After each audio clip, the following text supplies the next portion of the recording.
So let's welcome Prashant Shah. आइए हम प्रशांत का स्वागत Yeah, करें। Prashant, Amen. come on.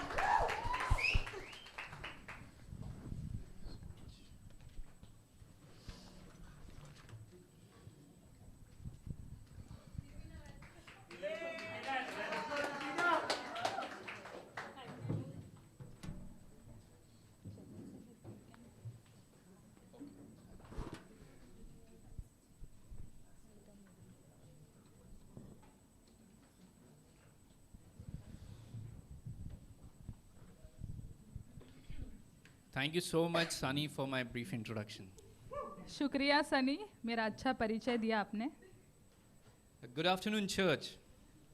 शुभ दोपहर कलीसिया। This is so wonderful morning that we have heard so many words, prophetic words, and we are very much so excited to know about Jesus. और इतनी अद्भुत सुबह थी आज, भविष्यवाणी का शब्द भी आया और जैसे यीशु को हम और भी बेहतर जान रहे। So we are going to learn from the word, a book of John. That is the first John, chapter 2, verse 15 to 17. और हम यूहन्ना की किताब से पढ़ने वाले हैं। एक यूहन्ना दूसरा अध्याय वचन 15 से 17 को देखेंगे। So my today's topic is, do not love the world, love the Father. और शीर्षक आज का ये है कि संसार से प्रेम मत रखो परंतु पिता से प्रेम रखो। Amen. So the verse 15 says, do not love the world or the things in the world. If anyone loves the world, the love of the Father is not in him. For all that is in the world, the desires of the flesh and the desires of the eyes and the pride of the life is not from the Father, but is from the world. And the world is passing away along with its desires. But whoever does the will of God abides forever. और वचन 15 से पढ़ रही हूँ।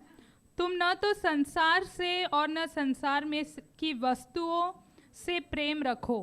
यदि कोई संसार से प्रेम रखता है तो उसमें पिता का प्रेम नहीं है, क्योंकि जो कुछ संसार में है अर्थात शरीर की अभिलाषा और आँखों की अभिलाषा और जीविका का घमंड, वह पिता की ओर से नहीं परंतु संसार की ओर से है। संसार और उसकी अभिलाषाएं दोनों मिटते जाते हैं, पर जो परमेश्वर की इच्छा पर चलता है वह सर्वदा बना रहेगा। Amen. Come, let us pray. आइए हम प्रार्थना करें। Father God, we want to thank you for this wonderful day, Lord. पिता, इस खूबसूरत दिन के लिए धन्यवाद। Lord, we want to thank you, Lord, that you have still, you are with us, Lord. और प्रभु धन्यवाद कि आप हमेशा हमारे साथ हैं। Lord, as we listen your word, Lord, और जैसे आपके वचन को हम सुनते हैं प्रभु, help us to understand that word, Lord. हमें मदद करो कि आपके वचन को हम समझें। Lord, help us to transform through that word, Lord. और आपका वचन हमें परिवर्तित कर दे। In the name of Jesus, I pray. यीशु के नाम में मैं प्रार्थना करता हूँ। Amen. Amen. Amen. Amen. Dear brothers and sisters, before going ahead, I would like to share who was the John.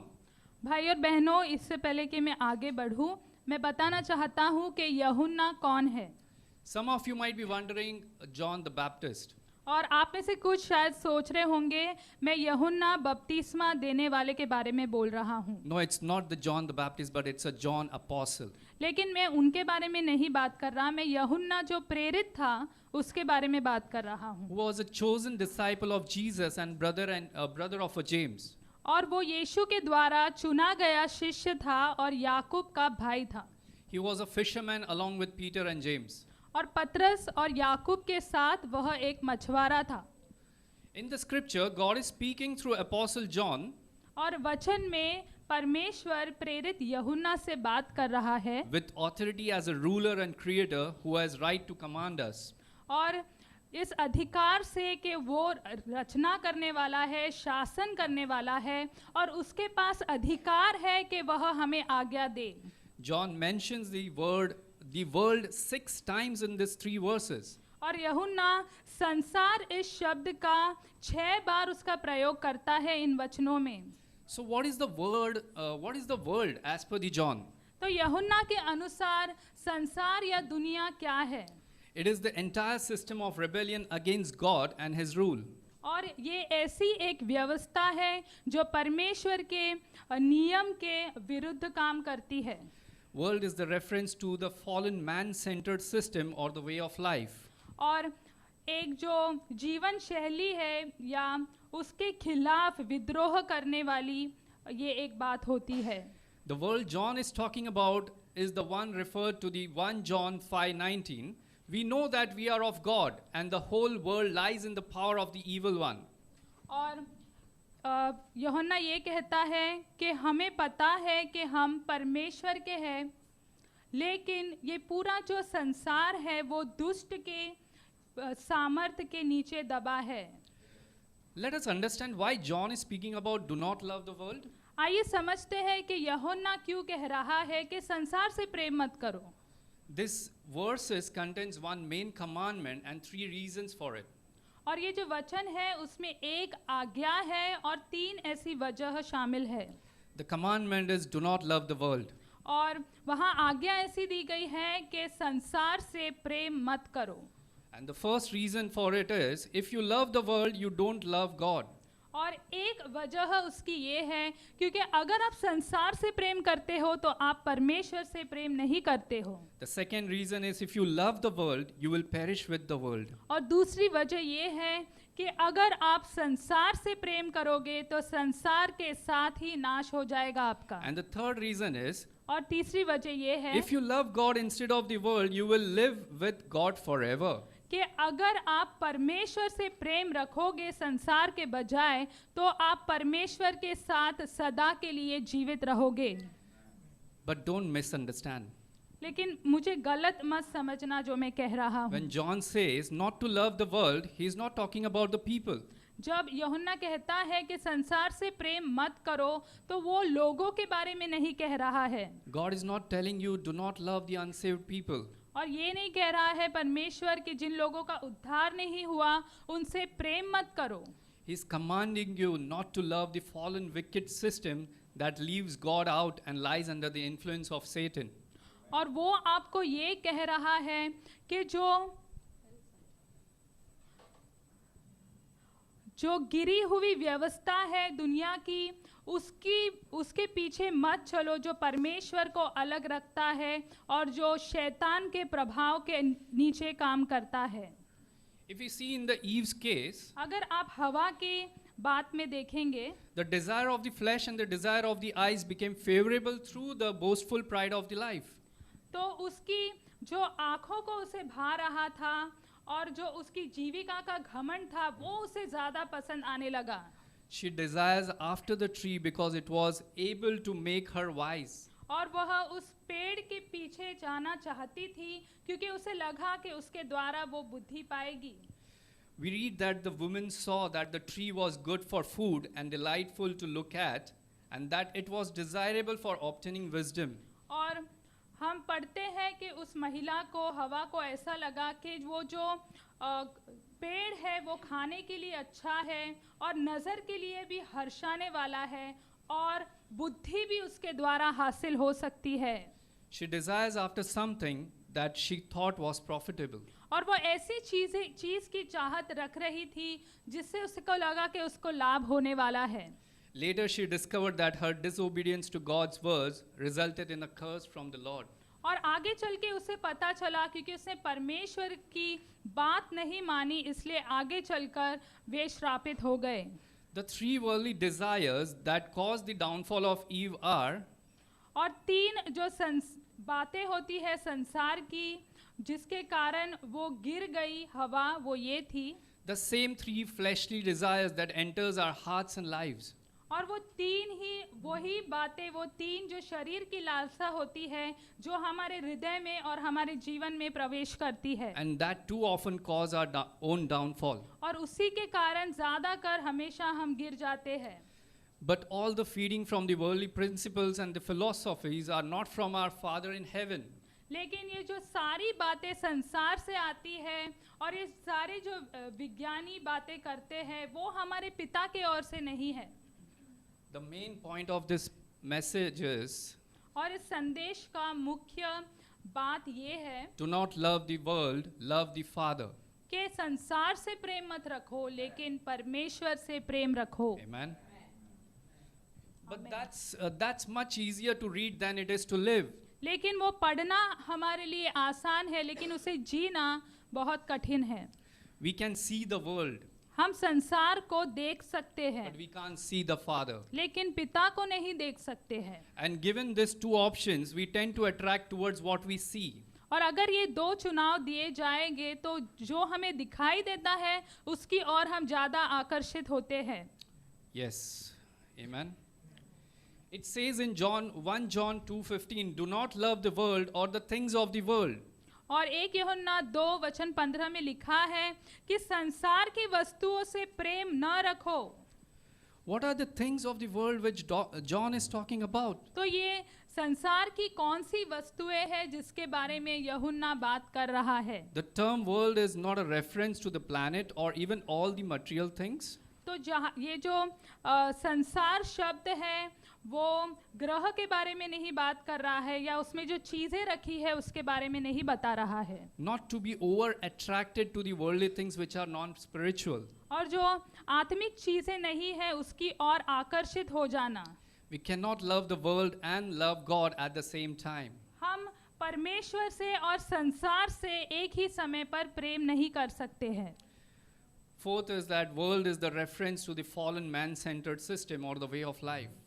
या और चौथी बात ये है कि संसार वो जो जीवन शैली गिरी हुई है मनुष्य के द्वारा उसके संदर्भ में बात हो रही है।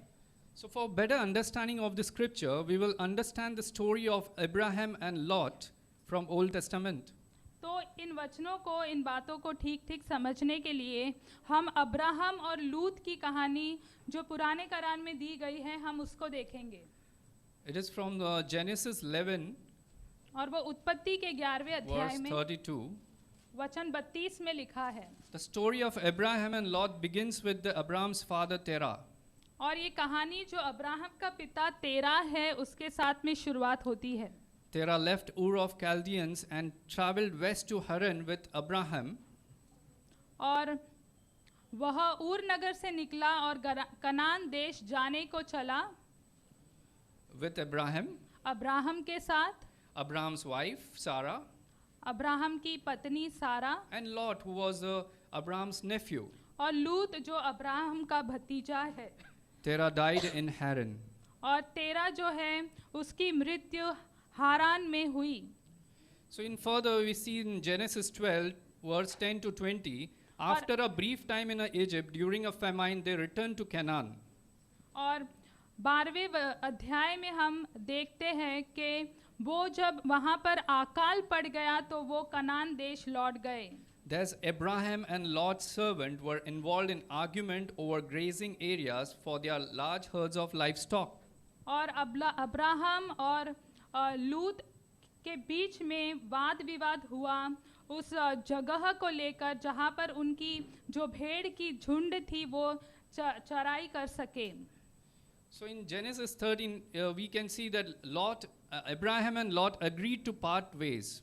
और यूहन्ना 13 में हम उत्पत्ति के 13वें अध्याय में हम देखते हैं कि अब्राहम और लूत ने तय किया कि वे अलग अलग चले जाएंगे। With Abraham giving Lot first choice of land. और अब्राहम ने लूत को उस भूमि की चुनाव के लिए उसे पहले करने के लिए कहा।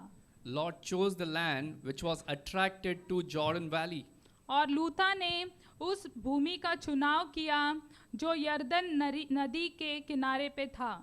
Which was well-watered garden. और वह अच्छी सींची हुई जमीन थी। Near Sodom and Gomorrah. सदोम और अमोरा के पास। Because of the rich pasture land over there. और क्योंकि वहाँ पर ऐसी अच्छी उपज हो सकती है वैसी भूमि थी। And Abraham settled near Hebron. और अब्राहम जो था वो हिब्रोन के पास स्थापित हो गया। The grass was greener near Sodom. और जो घास थी वो हरी थी सदोम के पास। But greener is not always better. लेकिन हरियाली या हरा हमेशा के लिए अच्छा नहीं होता है। Amen. Lot settled among the cities of the valley and moved his tent as far as the Sodom was there. और लूत जो है वो तराई के पास शहर में रुक गया सदोम के निकट। Now the man of the Sodom was so wicked and a great sinner against the Lord. अब जो सदोम के लोग थे वो दुष्ट थे और परमेश्वर के नज़र में पापी थे, that would prove to be a bad move. तो ये उसके लिए बुरा साबित हो सकता था। Now here question arises, अभी यहाँ पर प्रश्न ये उठता है, Lot already had the choices of the land. लूत के पास पहले से ही पहला उसे चुनाव दिया गया था अब्राहम के द्वारा, So why would he move his tent as far as the Sodom? तो उसने अपना तंबू को सदोम के निकट की जगह पर क्यों स्थापित किया? Could it be an attraction of a sin practices going on there? तो वहाँ पर जो पाप होते थे क्या उसकी ओर वह आकर्षित हुआ, Or a place where Lot could make more money in the ship business? या वो ऐसा स्थान था जहाँ पर लूत जो था वह भेड़ बकरियों के व्यवसाय में ज्यादा कमाई कर सकता था? For sure, Lot should have known better और सच में लूत को अच्छा पता होगा than to move his tent among great sinners against the Lord. कि क्यों उसने ऐसे पापियों के बीच में अपने तंबू को स्थापित किया। Later on, when two angels came to take Lot and his family away, और आगे बढ़कर जब दो स्वर्गदूत आते हैं लूत को और उसके परिवार को ले जाने के लिए, Lot was hesitant. तो लूत जो है वो हिचकिचाता है। This seems incredible that Lot knew there were angels, messengers of God. और ये अद्भुत है कि लूत जानता था कि वो स्वर्गदूत थे, परमेश्वर की ओर से आए थे। And they told him the city was going to be destroyed by God's judgment on the wicked in the city. और उन्होंने कहा कि शहर का अंत होगा क्योंकि इस शहर की दुष्टता के कारण परमेश्वर उन पर न्याय लेकर आने वाला है। Once again, the angels warned Lot. और एक बार फिर स्वर्गदूतों ने लूत को चेतावनी दी And asked him, और उससे पूछा, Have you anyone else here? क्या आपके साथ यहाँ और कोई है? Son-in-laws, sons, daughters, or anyone you have in the city, bring them out of the place. आपके दामाद, आपके बेटे बेटियां, तो उन्हें इस जगह से बाहर ले चलो। For we are about to destroy this place because the outcry against its people has become great before the Lord. क्योंकि हम इस देश का विनाश करने वाले हैं, क्योंकि इस देश के लोगों की चिल्लाहट परमेश्वर ने सुन ली है। And Lord has sent us to destroy it. और परमेश्वर ने हमें भेजा है ताकि हम उसका विनाश कर सके। And they brought them out. और उन्होंने उन्हें बाहर निकाला। One said, एक ने कहा, Escape of your life. अपने जीवन को बचा लो, Do not look back पीछे मत देखना, or stop anywhere in the valley. या झील के पास कहीं भी रुकना मत। Escape to the hills lest you be swept away. और पहाड़ की ओर दौड़ जाना या तो तुम्हारा विनाश हो जाएगा। But Lot's wife, लेकिन लूत की पत्नी behind him, उसके पीछे थी, looked back वह पीछे मुड़ी and she became a pillar of salt. और वह एक नमक का खंबा बन गई। So the conclusion of the story is, तो इसके द्वारा हम देखते हैं Lot started out so good. लूत ने शुरुआत तो बहुत ही अच्छी की, He had a vast flocks and a profitable, probably a lot of wealth. और उसके पास बहुत सारी भेड़ बकरियां थी, शायद वो श्रीमंत था। But because of some very poor choices, लेकिन क्योंकि उसने गलत चुनाव किए, he ended up as a widower and living in a cave. तो पत्नी को उसने खो दिया और गुफा में जाकर रहने लगा। Also produced ungodly children through his own daughters. और अपनी ही बेटियों के द्वारा उसे संतान भी हुए, Who became the Israel's arch armies in the future. और फिर आगे चलकर वह इज़राइल के शत्रु बन गए। It also illustrates the folly of making decisions और यहाँ पर हम देखते हैं वो जो हम चुनाव में मूर्खता करते हैं, based solely on the external appearances. सिर्फ बाहरी दिखावट को देखकर हम चुनाव करते हैं। If you see in the Proverbs 14 verse 12, और हम देखते हैं नीति वचन 14वें अध्याय वचन 12 में, there is a way that seems right to a man, but in the end it leads to death. और एक तरीका है या मार्ग है जो मनुष्य के लिए तो सही दिखता है, दिखाई देता है, लेकिन अंत में वह मृत्यु की ओर ही ले जाता है। The path to Sodom seems right to Lot, और जो सदोम की मार्ग थी या जगह थी वो लूत को अच्छी दिखाई दे रही but थी, it almost cost him a life. लेकिन उसे करीबन उसका जीवन उसके लिए देना पड़ा। Dear brothers and sisters, I would like to share about my life story. प्रिय भाई और बहनों, मैं मेरे जीवन की कहानी भी आपसे बांटना चाहता हूँ। When I bought my house at Vasai, जब मैंने मेरा घर लिया वसई में, I was very happy.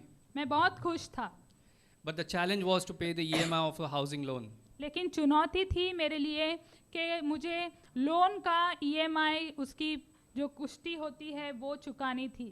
Later on, I got a better job and salary to fulfill the EMI and the family expenses. और आगे चलकर मुझे अच्छी नौकरी मिली कि मैं ईएमआई चुका सकूं और घर को भी संभाल सकूं।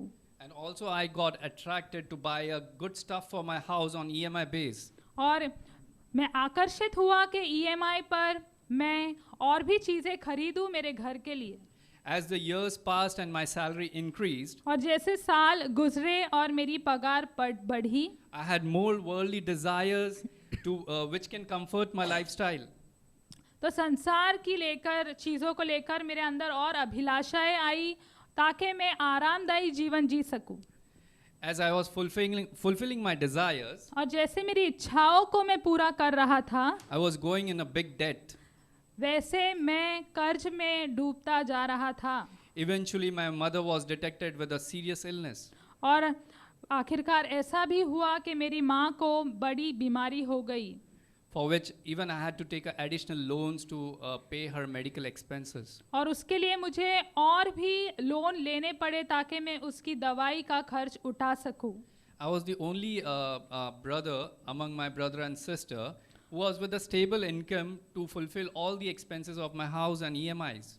और मेरे भाई बहनों के बीच में मैं एक ही था, मेरी स्थिर पगार आती थी तो मैं घर का और मेरी माँ की बीमारी का भी खर्च उठा पाता था।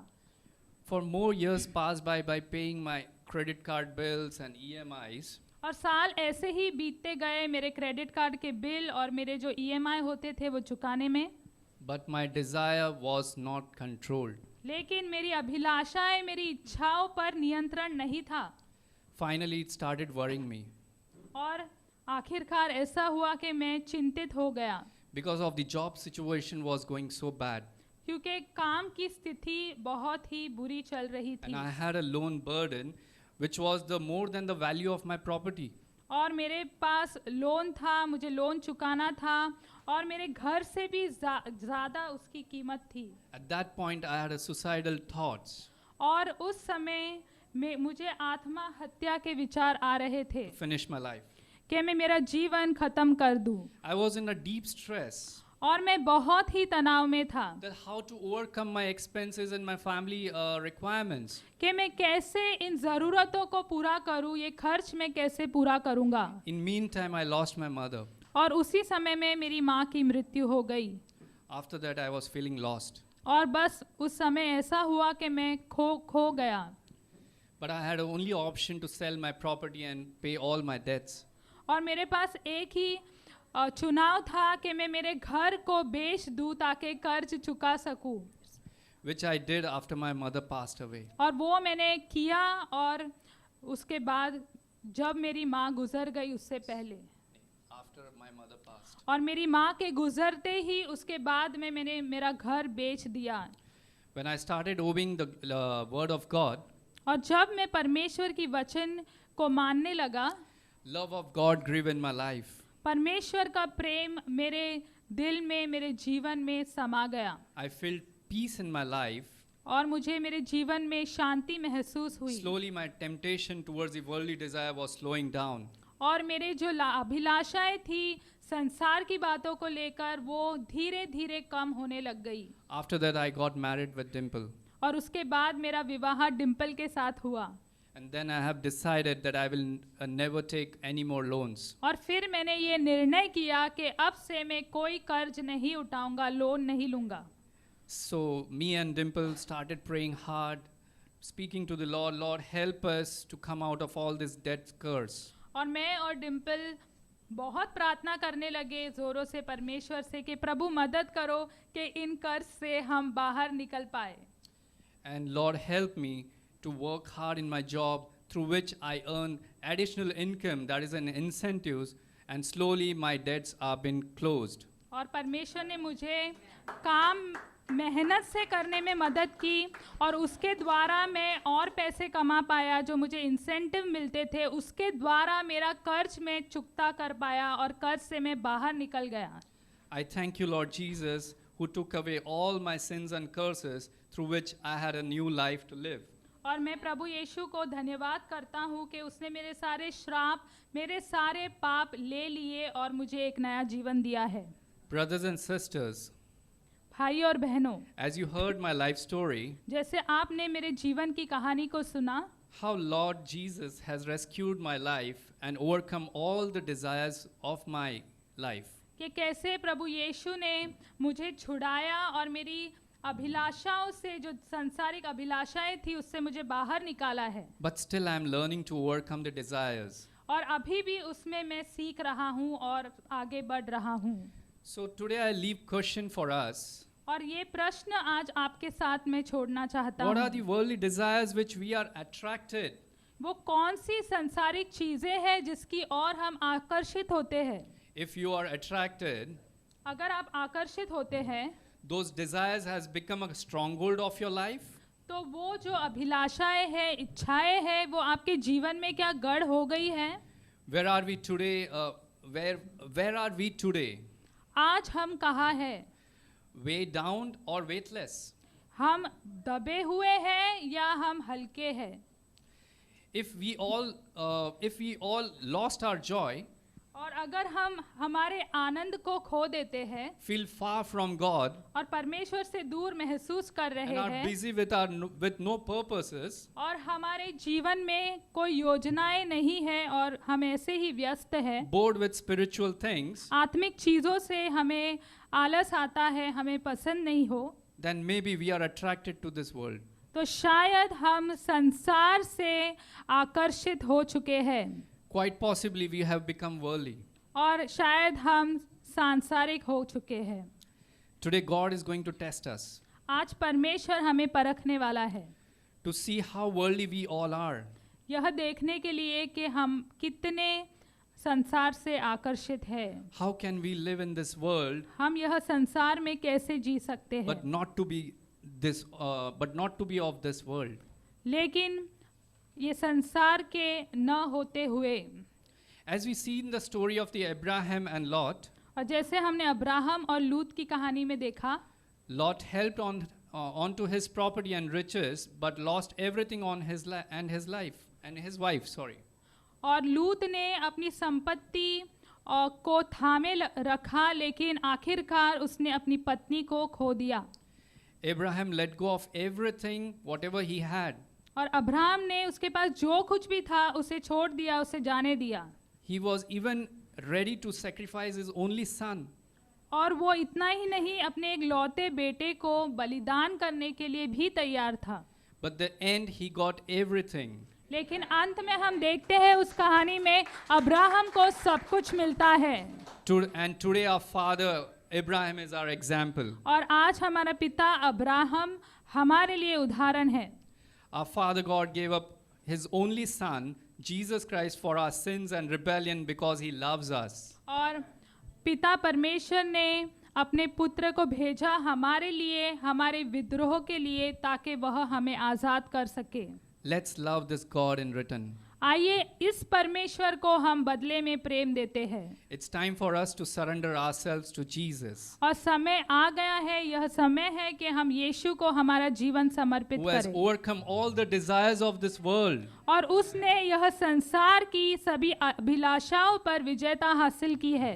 We will lose everything we have और हमारे पास जो कुछ भी है हम उसे खो देंगे at the end of our life. हमारे जीवन के अंत में. But if we have Christ, लेकिन अगर हमारे पास मसीह ही है, we will have everything long for eternity. तो अनंत काल के लिए हमारे पास सब कुछ होगा.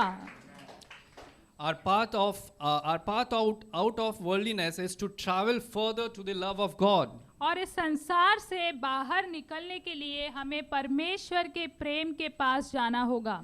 Jesus is not asking us to sacrifice joy. और यीशु ये नहीं कह रहा है कि अपने आनंद का बलिदान करो, He is commanding us to enter it. वह हमें आज्ञा दे रहा है कि आनंद में प्रवेश करो। The Bible promises us that whatever it may cost us in this life, और शास्त्र हमसे वादा करता है हमें इस जीवन में जो कुछ भी चुकाना पड़े, it will be a trade we won't regret for all eternity. और ये ऐसा व्यवसाय होगा जिसके लिए हम अनंत काल के लिए कभी नहीं पछताएंगे। As we obey this command, और जैसे उसकी आज्ञा का पालन we करेंगे will face tribulation in this world. तो संसार में हम पर संकट आएगा, मुसीबतें आएगी। As we have seen right now, a few minutes back, the video of a pastor. और जैसे कुछ समय पहले हमने वीडियो देखा उस पासवान का, But take heart, लेकिन हृदय को थामे रखो। brothers and sisters, there is a good news. भाई और बहनों, अच्छी खबर है हमारे लिए, For Jesus has overcome this world. क्योंकि यीशु मसीह ने संसार पर विजेता हासिल की है। So as we read again 1 John chapter 2 verse 15 to 17, और जैसे हम फिर से पढ़ते हैं 1 यूहन्ना का 2 अध्याय वचन 15 से 17, do not love the world or the things in the world. If anyone loves the world, the love of the Father is not in him. और संसार से प्रेम न रखो या संसार की वस्तुओं से प्रेम न रखो। यदि कोई संसार से प्रेम करता है तो पिता का प्रेम उसमें नहीं है। For all that is in the world, the desires of the flesh and the desires of the eyes and the pride of life is not from the Father, but this is from the world. क्योंकि जो कुछ संसार में है अर्थात शरीर की अभिलाषा और आँखों की अभिलाषा और जीविका का घमंड, वह पिता की ओर से नहीं परंतु संसार ही की ओर से है। Verse 17 says, and the world is passing away. और 17 वचन में लिखा है, Along- संसार और उसकी अभिलाषाएं दोनों मिटते जाते हैं, Along with its desires, but whoever does the will of God abides forever. पर जो परमेश्वर की इच्छा पर चलता है वह सर्वदा बना रहेगा। Come, let's run to the Father's love. आइए पिता की प्रेम के पास दौड़ते हैं। Let's come today. This is the day of a God. आइए आज ही के दिन ये करें क्योंकि यह परमेश्वर का क्षण है, प्रभु का दिन है। Let's ask for the forgiveness and repentance. आइए क्षमा मांगे प्रभु से और पश्चाताप करें। If you feel trapped in the love of the world और अगर आपको लगता है संसार के प्रेम में आप जकड़े हुए हैं and the desires of the world, और संसार की अभिलाषाओं की ओर या इच्छाओं की ओर, let's repent and ask Holy Spirit to renew our hearts and mind. आइए पश्चाताप करें और पवित्र आत्मा से कहे कि हमारे मन को, हमारे हृदय को परिवर्तित कर दे। Let's pray. आइए प्रार्थना करें।